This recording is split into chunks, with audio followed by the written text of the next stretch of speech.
All right, from the beautiful and sunny shores of the North Saskatchewan River right here in Prince Albert, this is Do You Know Jack radio show with the one and only Jack Antonio. And of course, I have the one and only man, myth, and or legend himself, Damon Johnson, all the way over in Nashville. How are you doing, my friend? I'm doing pretty good, man. I don't know about that legend thing, but guitar player, singer, songwriter, definitely.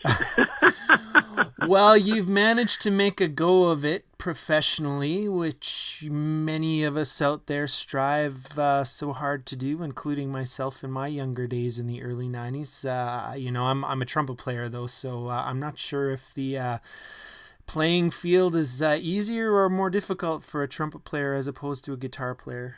That's a great question. I certainly have some friends from back in my junior college days and back when I was playing in the bars in Birmingham. There were several guys that, had grown up in jazz or orchestral music and played horn or they played a wind instrument. And from what I can tell, they seem to be keeping pretty busy. So, but I'm sure it just depends on it depends on so many factors. It's kind of the same with rock and roll these days. So much has changed, and you're catching me at a moment where I'm still kind of basking in the afterglow of making and releasing this new record that I'm so proud of. That's right. That used to be the difficult part, Jack, was writing the songs and making a record. And now that's easier. The challenge is finding people to listen to it and try to poke through the din of noise that they're confronted with every day on their computer or their handheld devices. Yeah, well, I mean, that's an interesting comment, right? Because, I mean, is, in your estimation, the album sort of becoming a bit of a lost art form now that we're so singles-driven? I don't think so. I mean, certainly not not the artists that I follow, that I keep up with pretty much to a man or woman. They're all putting out still full-length albums. They'll put out a single sometimes, but it's usually followed up shortly thereafter by a full length. I think that fans, pop music excluded. Pop is a different thing. That is a singles driven market, but so many of the other genres, fans, they become really enamored with a particular band or a particular songwriter. And so they want to hear as much as those artists have to say as they can, and I know even the feedback I've gotten from my little fan base, they're enjoying this moment of 10 brand new songs that had never existed before. Yeah. Kind of a document of, where I've been in my own life in the last few years. And sure. Certainly people that I've always loved, they did the same thing, Jack. I mean, go all the way back to Neil Young and Joni Mitchell. I mean, those guys they were just writing about their own lives. They were using metaphor or whatever. But, the album, I think we still got some time left on the full-length album. Well, I wouldn't disagree, but, you and I are from a generation that predates the internet. So I've often thought that, if I never had any use for the internet ever again, that maybe I could, step away from it. But like you said off the top, I mean, there's people so dependent on their devices nowadays. I do like to think, though, that the album is not dead and that, rock and roll's got a lot of exciting and uncharted territory left in them, or even, in the case of a group like Greta Van Fleet, for instance, maybe revisiting some of that classic, album sound. Yeah, it's definitely a period of transition, Jack. I have my two youngest kids are 14 and 10, and, they're just very not interested in guitar. They're either listening to straight up pop music or rap and hip hop. Yeah. There's just not a lot of guitar there right now. Do I think that that's coming back? I don't know. I really don't know. We're so into uncharted territory right now. Yeah. For decades, you could always go, oh, yeah, it'll come back. Everything is cyclical. That was true. I don't know if that's true anymore, man, because of the internet, because of devices, because of so many other distractions and things that people, particularly young people, have to fulfill themselves with beyond just music. Yeah. It's just a different time. And I'm sure you have friends, as I do, of our age, of our generation, or the one before or afterwards. A lot of complaining going on, man. And, I've just tried to kind of get in the lane of, look, if you're a songwriter, you write. If you're a guitar player, you play guitar, you perform. And I'm just trying to serve the music as best I can. And, I believe that all that other stuff is going to work itself out. For sure. One way or another. I just got to kind of follow my own voice and follow my instincts right now, especially after doing it for so long. Yeah. Well, and for so long in, bands too, right? I mean, I think this is Memoirs of an Uprising is your third solo album, I want to say. But I mean, back in September, you made that huge leap of faith to, announce your departure from Black Star Riders. I mean, what was the linchpin there? I mean, what made it the right time to sort of head out on your own? I felt like I had a good record under my belt, Jack, and I had really reached a point of exhaustion of having to make so many minute decisions by committee. You know what I mean? Yeah. Conference calls, group emails, constantly, man, just on the phone all the time. And, for me, I guess because I've done it so long and I've done it in different formations and, bands and sideman and writing songs and playing acoustic or playing electric, I was just ready for something different. And the big difference for me was just being able to be with my family more than I've been able to in recent years. Because I believe that I can speak my truth now, get back behind the microphone, which I really haven't been full time, man, since the Brother King days back in the 90s. Yeah. So, it's a lot of work. It was definitely a leap of faith. But for me, at this point in my life, in my family's life, we're elated, brother. We're so happy to be on this path. And, there's a lot of excitement as to not knowing what's around the corner, what the future holds. Yeah. It's energizing. It can be intimidating some days, but for the most part, this is certainly the happiest my family has been in a long, long time, because I'm here a lot more. They hear me downstairs playing guitar, writing songs, making phone calls about my music, not, some other band that I'm in and everybody's got to fly in from different continents just to have band rehearsal. That's a tough one. Yeah. Well, I mean, from your tone of voice, it definitely sounds like you're at peace with the decision. And, of course, I never had the pleasure of interviewing you while you were with Black Star Riders, but I mean, you sound like you're pretty happy. And, as a parent of young kids myself, too, I know there's a certain amount of, time when you spend it away from your family doing music that you start to miss a lot, too, right? And I would imagine that was weighing heavily on you. There's no doubt about it. And let me say, Jack, I would never want to sound like I'm being critical of my other musician friends that made a conscious decision to not have kids. Yeah. Or they do have kids and they're traveling all the time and they're gone all the time. It's different situations for different people. I just had it. I've missed so many hockey games and dance recitals and, lunches with my beautiful wife and just being able to schedule summer vacation, for goodness sake, can be a challenge sometimes. So the other component to this that we can't, I don't want to leave out, Jack, is that we moved here to Nashville 6 years ago, and there's so much incredible musical infrastructure here. There's limitless places to record, limitless people to write with, to record with, great musicians, just the whole climate here. If you're an artist, if you're a songwriter, there's just no better place to be in the world, in my opinion, than right here in Nashville. So already in 2019, I've been able to kind of absorb much more of that, take advantage of living here more so than I've been able to at any point in the last 5 years. So that's been a huge bonus as well, something I'm really, really excited about. Yeah, Nashville is, for a while now been, high up on my bucket list of places to visit. It just sounds like the place just exudes music any day of the week, any time. It's definitely, it's become a new thing.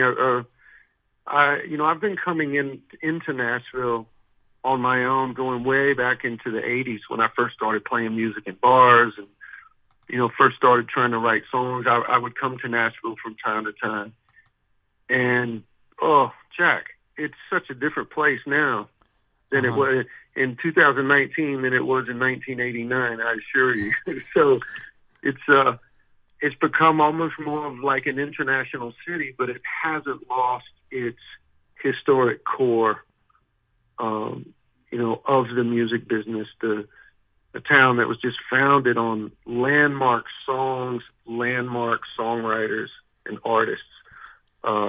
Community is definitely proud of that. So it's a real sense of pride for me now to be a part of that and live here. And there's so much more for me to learn about this city and its history in the music business. But I think I'm a little more disciplined with my songwriting now that I live here, because I know for a fact you can draw a 10-mile radius around my house and there's hundreds of people sitting there with a cup of coffee, pad and paper, guitar in their hand, going to work, writing songs. That's inspiring. I love that. Yeah, well, and now I think, it's not just country music anymore in Nashville, right? I mean, I guess you would be a testament to that. And just to throw out a couple of names, I'm pretty sure Tom Kiefer from Cinderella is out there now, and maybe even Mark Slaughter, I want to say, and then a fantastic gospel artist named Mike Ferris. I don't know if you've heard of Mike or not, but he is absolutely incredible. Jack, Mike Ferris is one of my dearest friends. Oh, wow. We go way back to his days of fronting his own rock and roll band, the Screaming Cheetah Wheelie. Yeah.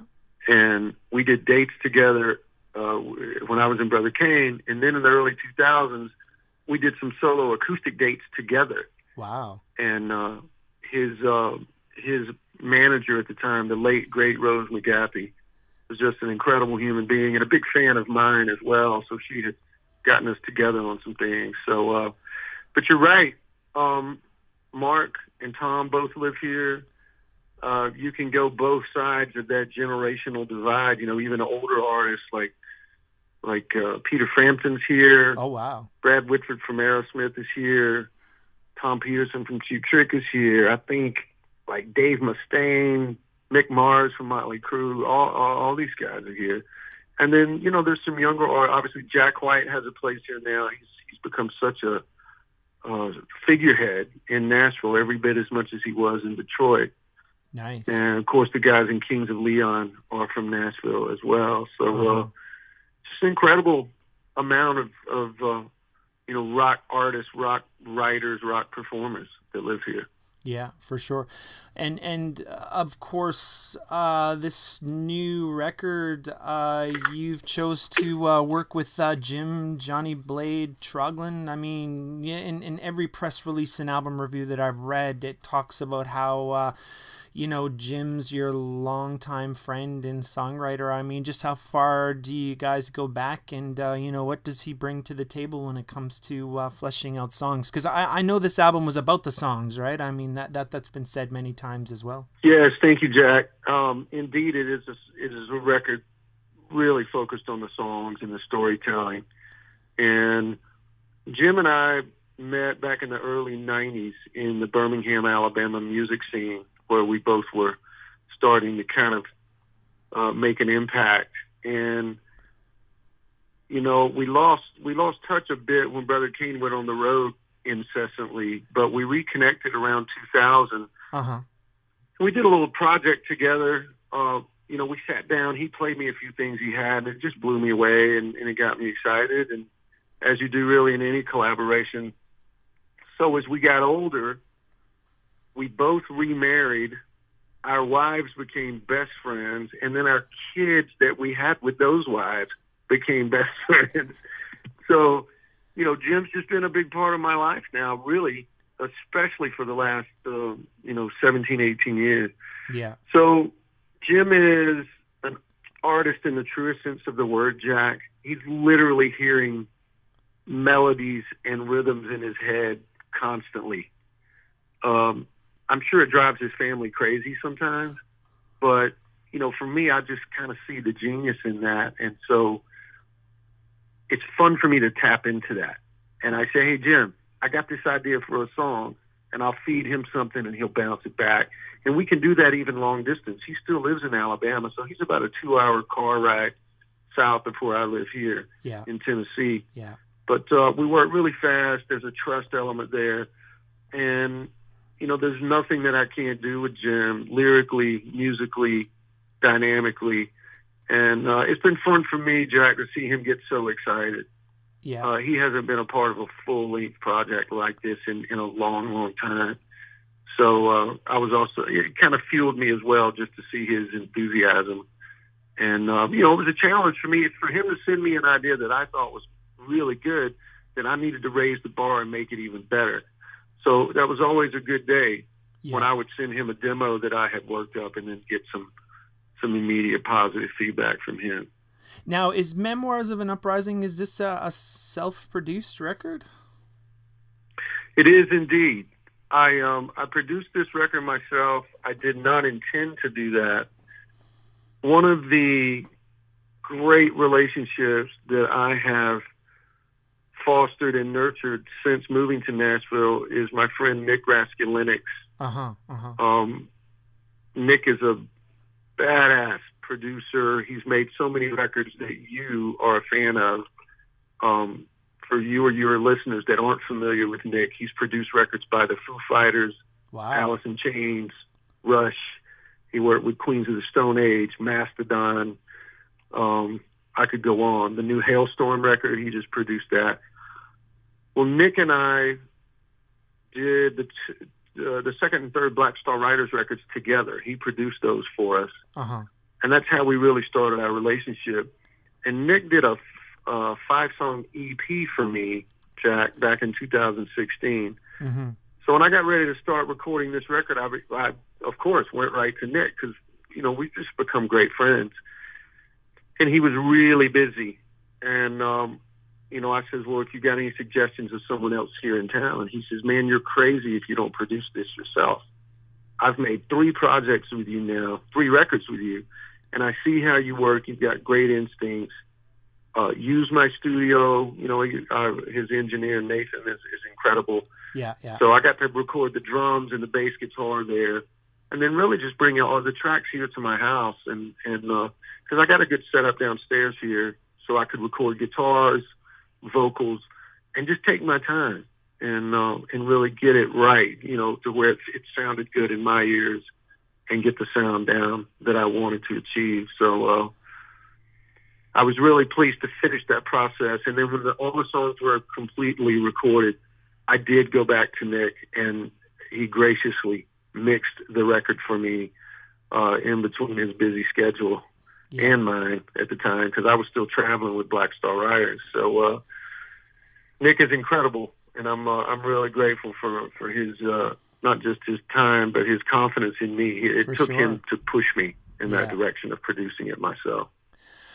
Now, I was just thinking in terms of production, I mean, oftentimes bands will go to producers because it'll be that kind of outside voice, that different opinion. I mean, so how did you separate yourself? How did Damon, the guitar player, singer, songwriter, separate himself from, Damon, the producer? That's a great question.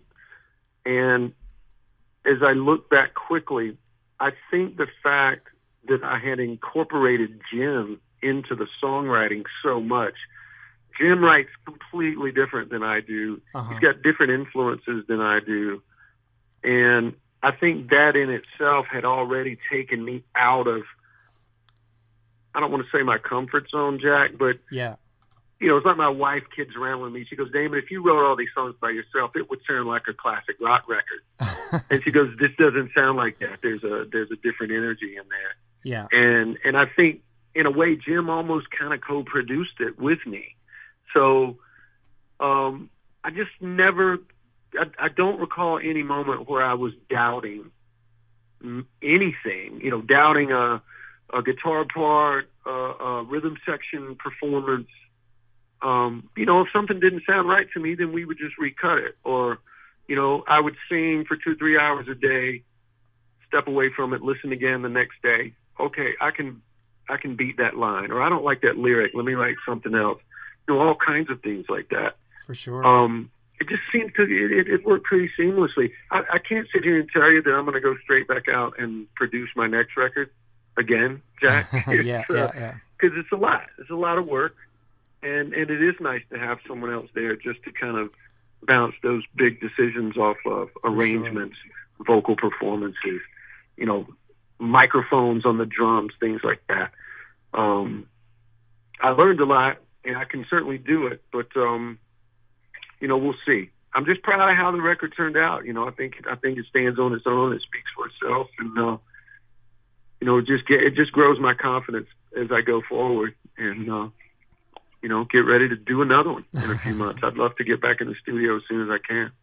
Wow. So yeah, I mean, you're already, the paint, the ink or the paint is not even dry yet on this one, and you're already, right there. That's awesome to hear. I mean, it sounds like you're going through a period where you're really inspired, and of course, you're at the driver's seat of your own songs and the sound of your records. So, I mean, that's fantastic. Well, one thing that I was going to mention is, you did a pledge music campaign for this as well. So, I mean, again, like, is that a part of you, sort of literally having that creative control? Yeah, I think so, man. I mean, the whole pledge music thing, I'm sure the news has reached you guys in Canada that they ran into some real problems at Pledge Music. That's right. Yeah. Toward the end of 2018. And there were many of us that either only got part of the revenue that was due us or none of it at all. I was one of the lucky ones in that I got it about, a third or not quite half of what they were owing me. But the concept, the premise of crowdfunding is a great idea. And for me, it really helped me understand, Jack, how many fans I do have out there. There's a lot, and they're not just fans of the music, they're fans of Damon, and they want to see me writing songs, making records, going on tour, promoting a new album. So I do believe that will continue to be the way forward for an artist like myself. You know what I mean, man? Like Universal Records or Atlantic, they're not beating down my door for some, 7-figure record deal. Those days are certainly over. Yeah. So I'm definitely inspired by the whole do-it-yourself concept and being an independent artist. But I think for the next record, I could almost run a pledge music type thing myself right on my website. Yeah. And, it's really helpful to have fans pre-order the physical copies or pre-order specialty items or signed guitars or whatever. So that was also a great experience. And again, I'm grateful to my fans because I had no idea what to expect. And they really came out in force. Yeah. I'm grateful for that. For sure. So then where does Double Dragon Records fit in apart from having a really cool name? It is a cool name, isn't it? It's one of my favorite video games. I have to tell you that story. It's simply that both my wife and I are dragons on the Chinese zodiac. Oh, okay. There's a 12-year age difference between the two of us, but I was a dragon born in 1964, and she was a dragon born in 1976. So we kind of came up with that name right shortly after we got married way back in 2002.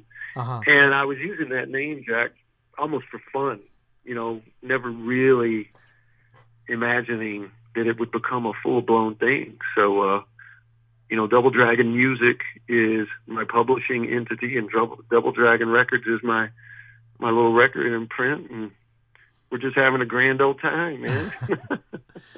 Well, seeing as this is your label, I mean, are you looking at potentially working with other groups, considering that you've got some modest production skills and you've sort of done this stuff yourself with your own music now? No question about it. No doubt about it. I would love to do that. As distracted as I've been promoting this record, and I'm getting ready to be on tour for the better part of much of the month of May and going into June. I love working with other bands, and not just younger bands. It can be guys that are my peers or even older. I just love working with great songs and great musicians, regardless of the genre. So I would certainly be open to that. Right on. Well, listen, man, I don't want to take up too much more of your time. I'll just put in a little plug for the record here again. It's called Memoirs of an Uprising, of course, released March 8th on Double Dragon Records. And I guess the operative question would be, where's the best place that folks can snatch a copy of this record that'll make you the most amount of coins, sir? Well, Jack, they can get any of the records that I've ever put out of my any band I've been in at my website, damonjohnson.com. And we are big fans of streaming here at our house, so you can certainly hear the new record and any of my releases on your streaming platform of choice, Apple Music or Spotify or whatever.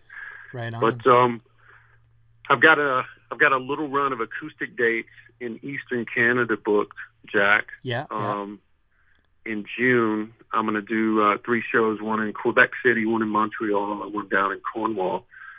And definitely committed, man, to playing more in the Great White North. There's some great music fans up there, and we just love the countryside. So I hope I get to see you one of these days really soon, man.